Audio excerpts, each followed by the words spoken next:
एक माँ की दर्द भरी कहानी। रीमा छोटी सी दुकान चलाती थी। उसमें जो भी कमाई होती उसमें हमारा गुजारा चलता है। मेरे माँ की एक आंख नहीं होने की वजह से मैं उससे नफरत करता हूँ, क्योंकि जब भी वे मेरे स्कूल आती है मेरे दोस्त मुझे तेरी माँ की एक ही आंख है कहकर चिढ़ाते हैं। मेरी यही इच्छा थी कि मेरी माँ मेरी पर्सनल दुनिया से दूर रहे।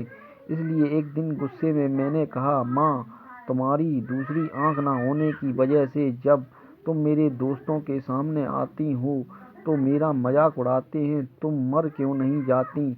उस समय मुझे थोड़ा बुरा महसूस होने लगा था, क्योंकि दूसरी ओर मैं खुश भी था, क्योंकि हर समय मैं जो कहता चाहता था वह मैंने आज कह दिया था। लेकिन ये सब सुनने के बाद मेरी माँ ने मुझे कुछ नहीं कहा, और मुझे भी नहीं लगता कि मैंने उनसे कुछ इतना बुरा कहा और दुख देने वाली बात कही। मैं इस गरीबी से अपनी माँ से कहीं दूर चला जाना चाहता था। तभी से मैंने बहुत पढ़ाई की। मैंने अपनी माँ को भी छोड़ दिया और पढ़ने के लिए दूसरे शहर आया। वहाँ के यूनिवर्सिटी से मुझे एडमिशन भी मिल गया।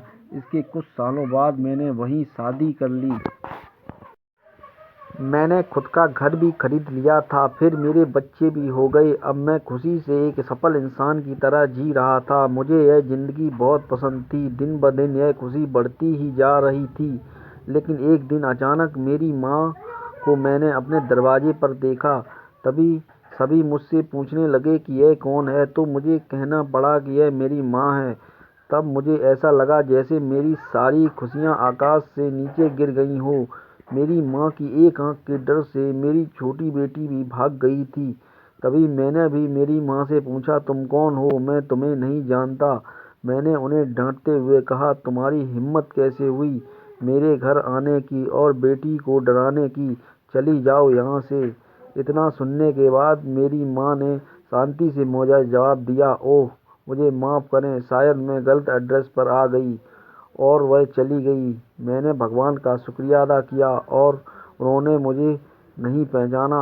अब मैं शांत महसूस कर रहा था और मैंने अपने आप से कहा कि अब मैं अपनी पुरानी ज़िंदगी के बारे में कभी सोचना भी नहीं चाहता।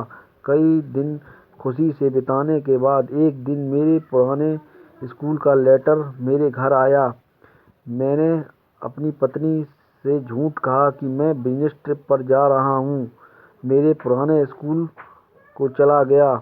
उसके बाद मैं अपने पुराने घर में गया। मैंने वहाँ पाया कि मेरी माँ ठंडी फर्श पर गिरी हुई थी। ये सब देखने के बाद मेरी आंखों से एक आंसू तक नहीं निकला।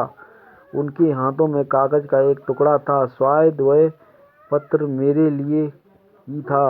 उसमें लिखा था, मेरे बेटे, मुझे लगता है कि अब मेरे जाने का समय आ चुका है और अब मैं तेरे घर भी नहीं आ सकती। लेकिन मैं एक बार तुम्हें देखना चाहती हूँ, तुमसे मिलना चाहती हूँ। मुझे तुम्हारी बहुत याद आती है। और अब मैंने सुना कि तुम वह अपने पुराने स्कूल में किसी काम से आ रहे हो, तो मुझे काफ़ी खुशी हुई। लेकिन मैंने निश्चित किया कि एक आंख होने की वजह से मैं तुम्हारे स्कूल नहीं आऊँगी, और मैं नहीं चाहती कि मुझे देखकर तुम्हें घबराहट हो। तुम्हें याद होगा कि जब तुम बहुत छोटे थे तब तुम्हारा एक एक्सीडेंट हुआ था और तुमने अपनी एक आंख खो दी थी। एक माँ होने की वजह से मैं तुम्हें एक आंख में बड़ा होते नहीं देख सकती थी, तो मैंने तुम्हें अपनी एक आंख दे दी। और आज मुझे गर्व है कि मेरा बेटा इस पूरी दुनिया को देख सकता है। तुमने जो कुछ भी किया उससे मैं कभी दुखी नहीं हुई। जितनी भी बार तुमने गुस्सा किया, मैंने अपने आप से कहा कि शायद तुम इसलिए डांटते हो क्योंकि तुम मुझसे बहुत प्यार करते हो। मुझे आज भी वह समय याद है जब तुम बहुत छोटे होते थे, तब हमेशा मेरे आसपास ही रहते थे। मैं तुम्हें बहुत याद करती हूँ। I love you. मेरे लिए तुम ही मेरी दुनिया हो। यह सब पढ़कर मुझे लगा कि मैंने उस इंसान से नफरत की जो पूरी ज़िंदगी मेरे लिए जिया। मुझे अपनी माँ के लिए रोना आ रहा था। अब मुझे अपनी सबसे बड़ी गलती का एहसास हो चुका था। किसी इंसान के अपंगत्व के लिए कभी उससे नफरत ना करें, कभी अपने माता पिता की बेइज्जती ना करें, उनके बलिदानों को कभी ना भूलें। उन्होंने ही हमें ये ज़िंदगी दी है।